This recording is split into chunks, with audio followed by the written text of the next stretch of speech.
I'm Cienna. Oh no, I missed it. Okay, go ahead. Hey, I'm Cienna. And I'm Madison. And you're listening.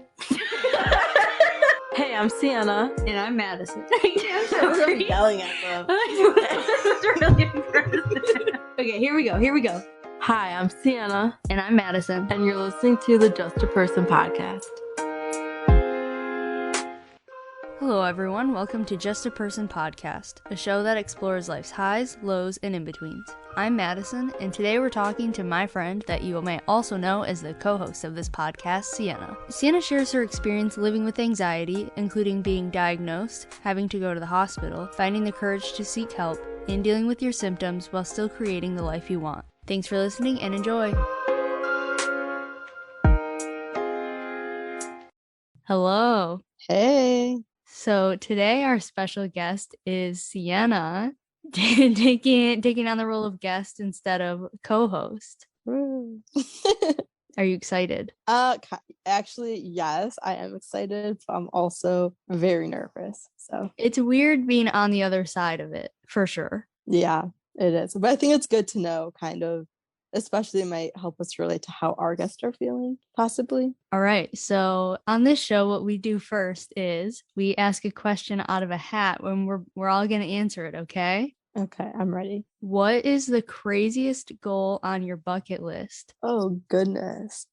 I think, okay, I don't really have a specific bucket list yet. I've been kind of I have some ideas, but I think my craziest goals in general have to do with traveling. I want to go to every continent. I just want to hit I don't want to go to every country, but probably as many as possible. So I feel like that's a pretty ambitious goal, but I would like to see the majority of the world before I die. It's there's so much out there. That is very ambitious, but I think that'd be really cool. Yeah, I guess a lot of mine has to do with traveling, but I really want to drive. Well, okay, my family went on a trip in an RV once and it took forever because you have to go kind of slow on the highway and stuff. But I have a goal of driving from Maine through the whole country to the other side. That's awesome. I would love to do that. Oh, and me and Madison have a goal that we want to walk across the country. So I would say that's pretty ambitious, dude. We've been talking about that for a few years now. I'm still down. We haven't brought that up in a while, but for the record. Yeah, that's true. That could be our craziest goal. We want to pull the Mike Posner and walk across the country, or maybe even the world. We'll see what happens. I think that'd be so cool. And I want to through hike a lot of the trails. So I want to do the Appalachian and all of those. So that's kind of ambitious too. Big walking goals around here. Yeah, we both prefer our feet for transportation purposes. Yes, I say all the time my favorite form of transportation is my legs. So now that we got that out of the way, why don't we talk a little bit about what you were like as a kid? Okay, do you want that in the context of the episode or just in general? Just in general. Okay, as a kid, I think I was a really good kid, especially when I was younger. I was told I was a great baby, if that counts. I didn't cry, never got upset, really just a good baby. As a kid, I think I was pretty good too. I guess in context of the episode, I was kind of a rule follower. I never got in trouble. I was a good student. I always wanted to do well. And I really just strived to be a good kid, I guess you could say. That was mainly my elementary school years. Middle school, a lot definitely changed. I no longer was like that at all. I would say I was still a good kid, but I was pretty moody in middle school. And then high school, I feel was average. And now as an adult, I don't know. I guess that's not really the question anymore. But my childhood, if we're talking about that, I would say it was really good, really normal. I played a lot of sports. Yeah, I had fun. I have an older sister, 2 years older than me, so we were really close. We hung out and played together all the time. And then I have a little sister that I'm really close with. So I definitely spent a lot of time with my family, and I had a good time.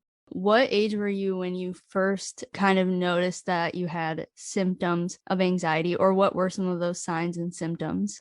I didn't actually like realize that what I had was anxiety probably until middle school, high school age. But looking back in hindsight, I definitely experienced it as a kid. I just didn't know it. So like as a kid, I was always very nervous and shy. I had a really hard time with like new things. None of that ever came easy for me. And then another thing that I remember doing is, I went to like a private school and I used to have to wear like a sweater. So I wore a sweater every day and I used to chew on it. So I would have holes in all of my sweaters and I didn't think anything of it. But I remember one time I went to my teacher's desk and I was asking her a question. I was in 3rd grade and I must have been chewing on it. And she was like, "Are you like scared right now? Like, am I making you like nervous?" And I was like, "No." I was confused why she had asked me that. But looking back, I did that all the time. I think I just did that because almost like how people might like tap their foot. It was just one of my like habits to kind of like help me feel more calm. And I definitely was anxious as a kid, but I don't think it didn't really get super severe, you could say, until more so end of middle school, beginning of high school. What was happening that made it seem worse? Basically, I guess I had like a lot of symptoms. I feel like this is kind of weird because I don't come off this way. Like,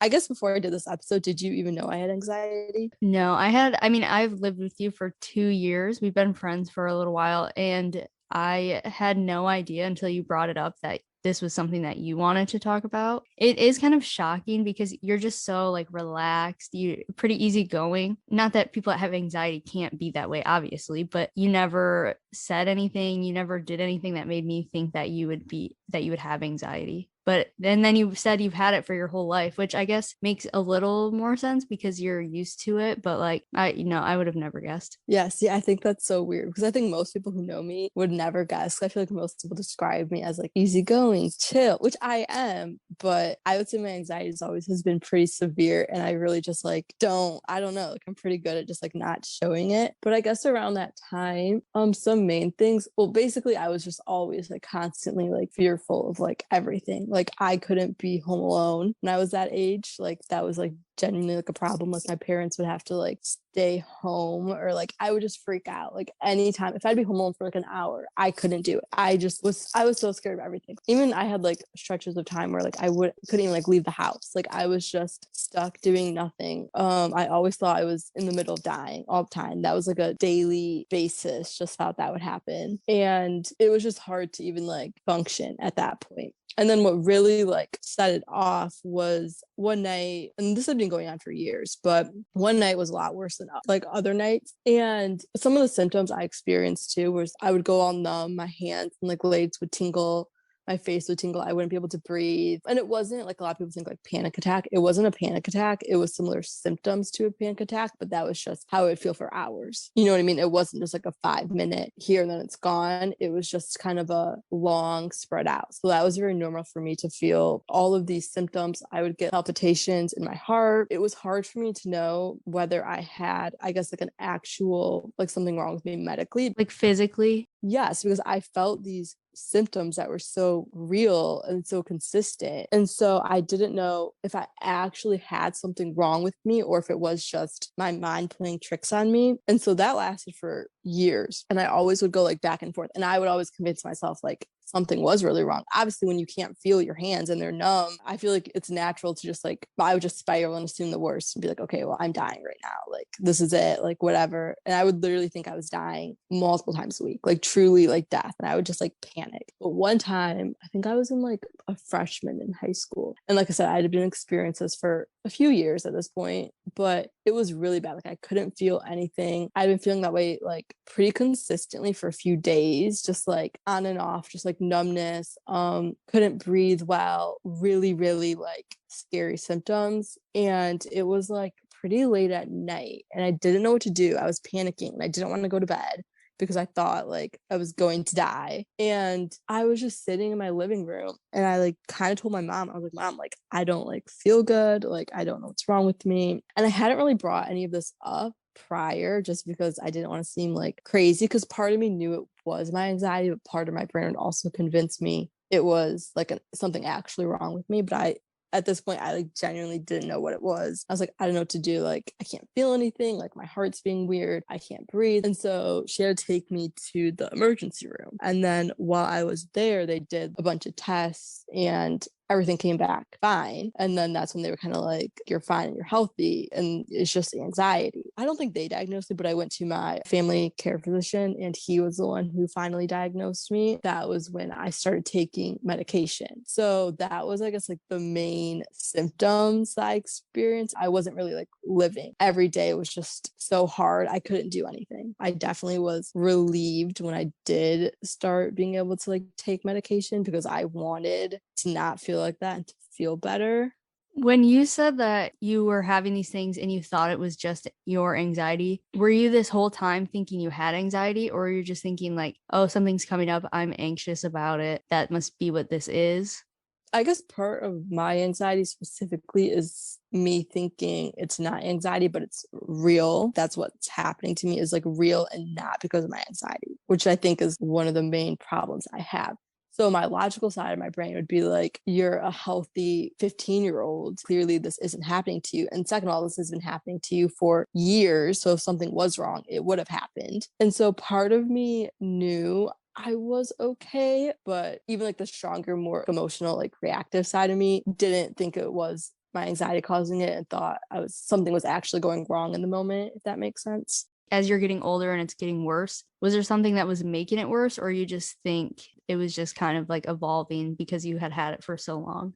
I think part of what made it worse for me is just, I think when you're younger, you just tend to be less fearful because you're less aware. And I think as I got older, I was more exposed to bad things happening in the world. And so it just felt like so unavoidable. And so I think just kind of as I got older, I realized that like these type of things do happen more so than I would have realized as like an 8-year-old. And so I think it really made me even more scared of everything. And then you said that you used to chew on your sweater. As things got worse, did you have other coping mechanisms that you started using to deal with it? My main thing that I did and still do is avoidance. As you probably know, like I do tend to avoid people, things. That's kind of my go-to because a lot of times it's just too much to even like deal with it. So I think what I really did, which was not beneficial at all, was I just would avoid situations. Another thing I do is I usually wear hoodies and stuff. And one, it's comfortable, but two, it just helps me feel like a bit more safe, you could say, which is kind of weird. But I normally don't wear t-shirts. I feel uncomfortable when I do. I really like to just wear hoodies.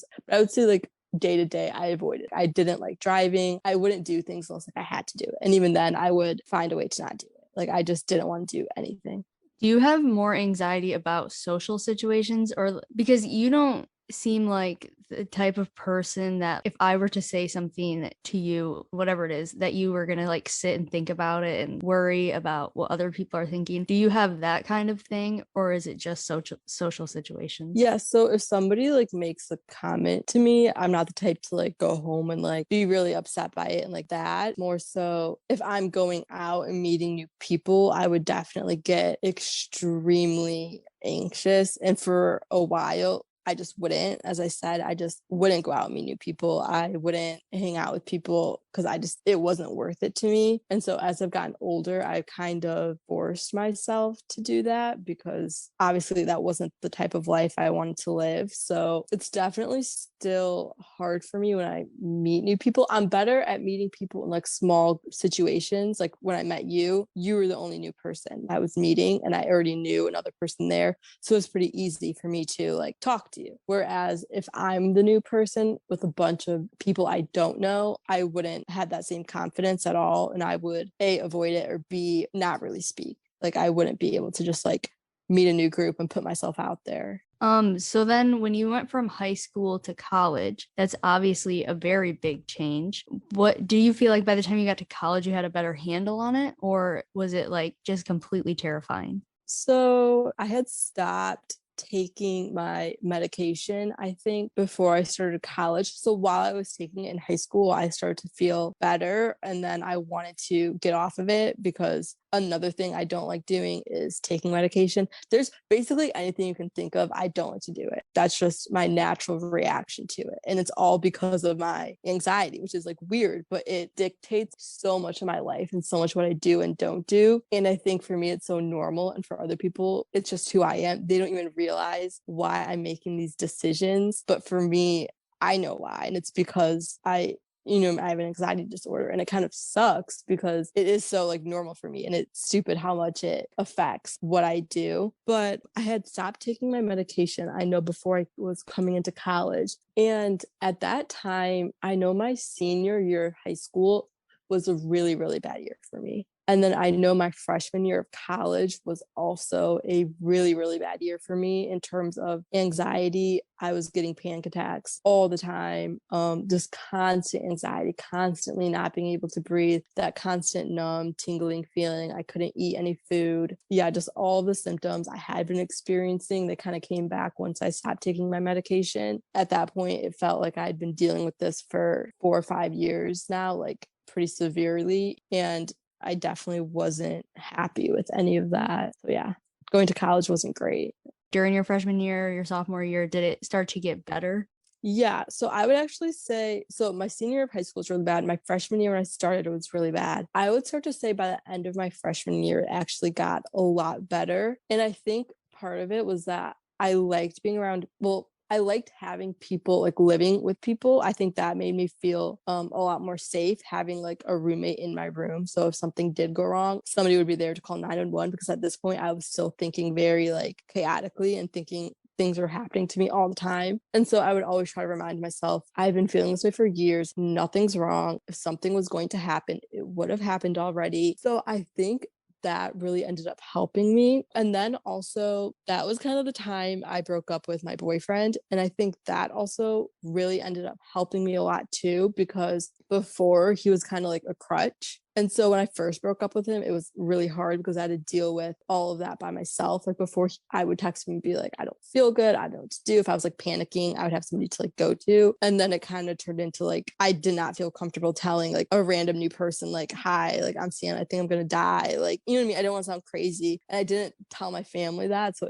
I just kind of learned to deal with it on my own, which I think is definitely one of the most helpful things that I've ever done. So I think kind of by the end of that year and like starting sophomore year, I felt a lot more confident. And I think it really benefited me that I didn't rely on somebody else to help me through it, and that I just like dealt with it, and eventually it got easier, you could say. So do you think that your relationships and your environment affect it a lot, or is it mostly just how you choose to deal with it? I think your relationships and environment can affect it a lot because, like I said, for me, being alone physically can be a trigger. Also, I don't think just being in a new environment and different relationships, I still have anxiety. You know what I mean? It doesn't go away. It might make it easier to manage, but I guess it doesn't like cure it or anything like that.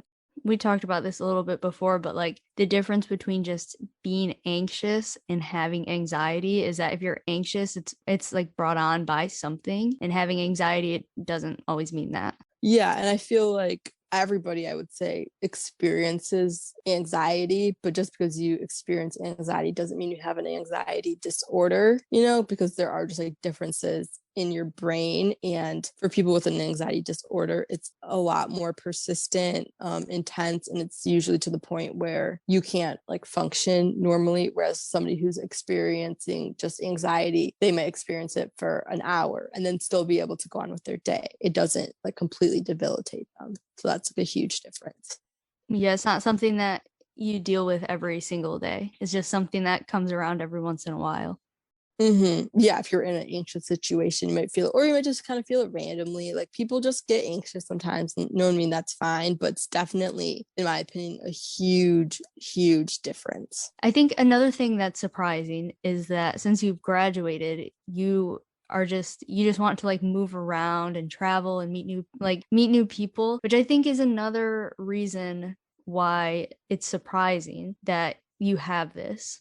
Yes. So I would say right now is definitely probably the best I've felt in my entire life. It's still hard, but it's definitely a lot more manageable. And I think that's because right now I'm back on medication and I'm on it like a stronger dose. So I definitely think that has helped. Also just like therapy and stuff has helped. But for so many years of my life, I felt like it was just horrible. Like it was horrible for so long. And you get to a point where you're so sick of living that way. It doesn't even matter now how scared I am. Like I don't ever want to have that life again. And so now that I'm doing things and I'm realizing it's okay and like I'm going to be okay while I do it, it's kind of encouraged me to continue doing those things, if that makes sense.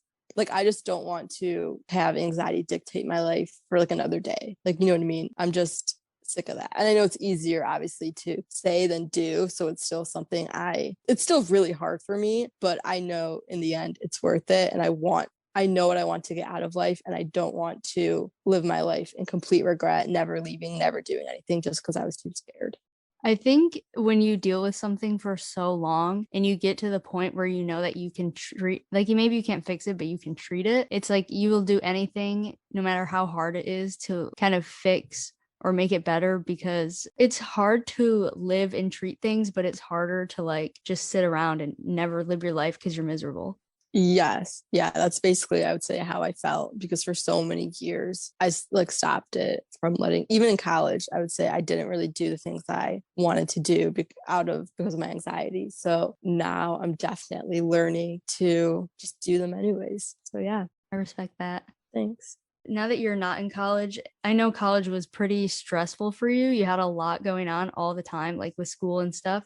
Has it changed again now that you're in a new phase of life? Well, like I said, I think since I started taking medication again my senior year of college, and I think since I've been on this new dose, it has helped a lot. And so I feel like since kind of I started that, things have been a lot better for me. Right now, because of COVID, I'm mainly home all the time, so I'm not really doing much, and my family's usually home. Yeah, I guess right now I'm feeling good. I would say it's more due to my medication than anything I'm really doing, because I have a feeling if I were to get off of it, I would start having those very intrusive thoughts again. But right now, due to the medication I'm taking, that's kind of been calmed down a lot.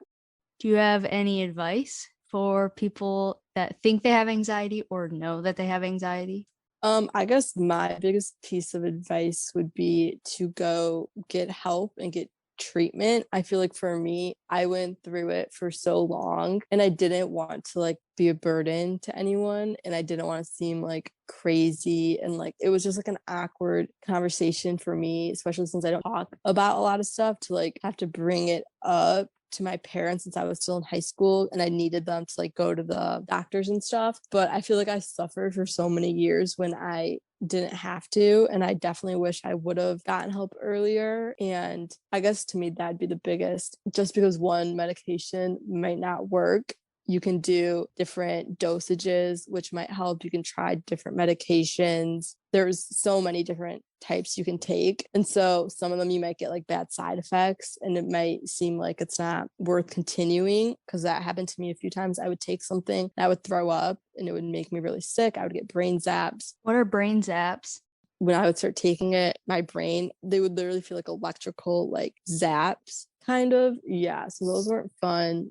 I guess the worst part of it was I would throw up like a lot. When I first started, I would get so nauseous. But I personally just continued taking it anyways, because at that point I knew I needed it and I'd taken it before and it really helped me. So even though I was experiencing the side effects, they only lasted like a week or so. And I was willing to obviously put up with those side effects for a week if it meant feeling like a human. But yeah, I guess my biggest thing would be to get help sooner. Like you don't need to suffer, and you can get treatment and it can be more manageable. And I guess like don't give up on yourself, because a lot of times it kind of feels hopeless, and like if you're in a really dark place, it can be hard to think like this is how my life is going to be forever, and to know that like even if things are hard now, they can get better, and just not to give up. Like to go, instead of giving up, go to therapy, try different medications, and eventually like you will find something that works for you.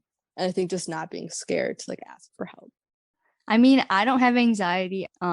for my own like everything you just said, I really felt that. It's like you don't need to like suffer. You can just like ask for help. Like you spend so much time suffering because you don't want to like be a burden, like you said. But if you would just say something once, then like it could be fixed. You don't need to waste your life. Yeah, I think that's the hardest part is like finding the courage to just like say something. You need to like do it for yourself. Like no matter how uncomfortable it is, like you deserve to feel healthy and normal. And yeah, your life doesn't need to be how it is. Like you can get better. And so just to not give up and to know that. Thanks so much for being on our show. Thanks for having me. This was, I don't know, kind of fun to talk about, but also kind of weird considering I don't talk about it a lot, basically ever. This is probably a lot of new information, you would say. Yeah, I think I mean, I would say we were like pretty good friends and I had no idea. So, yeah, I don't think any of my friends from high school or college would have any idea that I even have anxiety. It's not something I talk about like at all. like, okay, so then when this comes out and people see it, do you think everyone will just be shocked to hear that this is like how you feel on the inside? Probably, yeah, which to me seems weird because to me it's so normal. Like, I'm not shocked, obviously. People might be. I think the people I've met later in life, another thing, okay, I feel like when you know somebody for so long and they have a certain image of you, it's weird to go against it. So for me, like, I'm not associated with having anxiety, so it's weird to just like spew this all out. But I feel like people I meet now in life, I'm a lot more comfortable talking about it because they don't have like any preconceived ideas about me and who I am. And I think when you're around people that are very open about their like mental health struggles, it kind of gives you room to be like more open and share and to know that you're not crazy. And I think that's another thing. Know that you're not completely insane, crazy, and that you know what I mean? It's just unfortunate, I guess, that that's how your brain is, but you're not crazy. Because so many times I felt like I was just a complete psychopath, I guess. Do you think you don't talk about it because you feel like there's not room to talk about it, or you just don't talk about it because you've been living with it for so long? It's just like, it's just a part of things and you feel like you don't need to bring it up. Yeah, I guess I mainly don't like to bring it up because a lot of times I don't like to talk about the symptoms I experience. Even kind of what I went over on the podcast is more of like a PD version, I feel like. So I don't really want to get into a lot of times like what it was like. It's kind of just a lot. And I feel like most of the time, at least for me, who I'm with, there's really no reason to just like start talking about that. And it makes me feel kind of just like weird being like, oh yeah, like I have all of this stuff. Like, you know, it just kind of seems uncomfortable for me to talk about, especially if the people I'm with at the moment haven't gone through something similar at all. And they're just going to think I'm kind of weird, you know, and like it just seems kind of extreme just to drop. But I feel like just surrounding yourself with people who do understand makes it a lot easier. Because like knowing like, I feel like I've read like books or just like reading other people's experiences, I've been like, oh my goodness, like has these type of thoughts. That definitely helps me a lot. But I do think that there is some space for people to talk about it. It really just depends on who you're by, and just like continuing to talk about it helps. So it's something I would say I'm working on. Yeah. And I think sometimes things are so complex. And if someone doesn't understand, it's like, I can't, like, it will take me too long. I don't want to like relive all of this if you're not going to really understand. Yeah. I guess plus for me, I don't want to feel like I have to like prove. I feel like if I told a lot of people, especially in my friend group, that I have anxiety, they wouldn't get it because I don't come across like that. And it's not something I want to either feel like they don't believe, or that when I say I have anxiety, it's just like, oh yeah, I get anxious and I don't want to have to like prove and talk about all the various ways that I experience it. So it's just not important. Like the only time I really would bring it up is if I was clearly having some sort of like attack and I would just be like, oh, I'm not feeling well. Like, you know what I mean? But besides that, I don't want to have to like justify my disorder like to anyone. Yes, I understand. Okay. Well, once again, thanks again for being on the show. Yes. Taking time out of your day. Thanks for having me. I look forward to having you back as the host in the future. Yes, I'm excited to be a co-host again. So I'll be back next week. All right. Okay. Bye. Bye. Thanks so much again to Cienna for being a guest on the show today. I had a great time talking to you. If you have a story you want to personally share on the show or want us to read on air, find us on Instagram, Twitter, and Facebook at justapersonpod or send us an email at justapersonpod@gmail.com. And we'll see you next Monday for another new episode.